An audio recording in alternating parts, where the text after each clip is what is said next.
The P-80 Superstar, the secret flights over World War II Europe. The Lockheed P-80 Shooting Star was the first jet fighter used operationally by the Army Air Force. A Lockheed team, led by Clarence L. Kelly Johnson, designed and built the craft in 1943, delivering it in just 143 days from the start of the design process. The XP-80 was a conventional, all-metal airframe with a slim low wing and tricycle undercarriage, landing gear, like most early jets designed during World War II, and before the Allies captured German swept-wing research data, which showed the promise of much greater speeds, the XP-80 had straight wings similar to previous propeller-driven fighters. It was the first operational jet fighter to have its engine in the fuselage, a format previously used in the pioneering Heinkel He-178 of 1939, and the slightly later Gloster E-2839 demonstrator of 1941. Other early jets generally had two engines because of their limited power and mounted these in external nacelles for easier maintenance. With the advent of more powerful British jet engines, fuselage mounting was more effective, and it was used by nearly all subsequent fighter aircraft. The impetus for development of the P-80 was the discovery by Allied intelligence of the Mi-262 in spring 1943, which had only made test flights of production prototypes at that time. After receiving documents and blueprints comprising years of British jet aircraft research, the commanding general of the Army Air Forces, Henry H. Arnold, believed an airframe could be developed to accept the British-made jet engine, and the Material Command's Wright Field Research and Development Division tasked Lockheed to design the aircraft. With the Germans and British clearly far ahead in development, the P-80 Superstar emerged as an unsung hero of World War II, its innovative design and capabilities significantly influencing the conflict's outcome in Europe.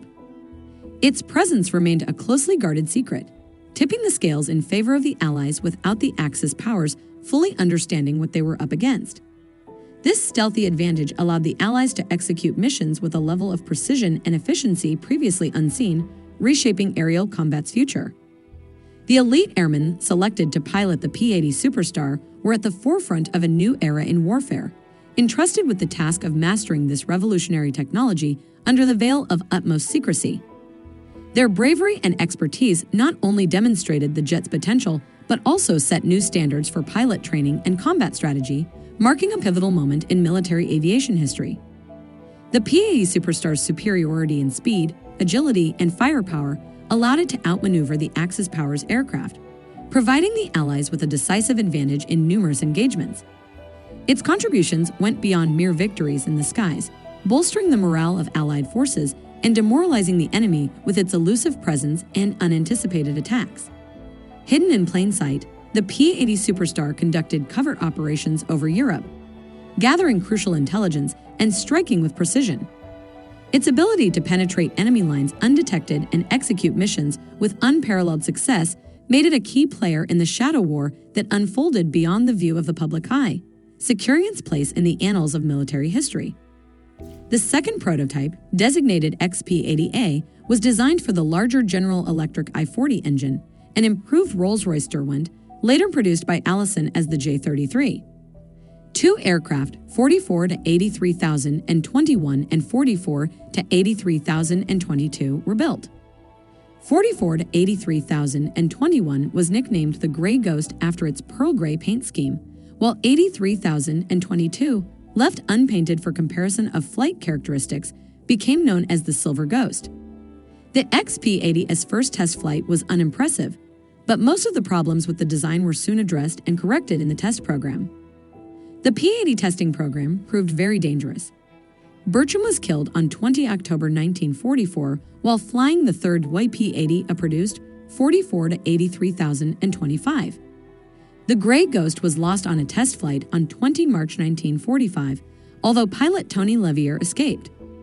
Newly promoted to chief engineering test pilot to replace Bertram, Levier bailed out when one of the engine's turbine blades broke, causing structural failure in the aircraft's tail. Levier landed hard and broke his back, but returned to the test program after 6 months of recovery. Noted ace Major Richard Bong was also killed on an acceptance flight of a production P-80 in the United States on 6 August 1945. Both Bertram and Bong crashed as a result of main fuel pump failure.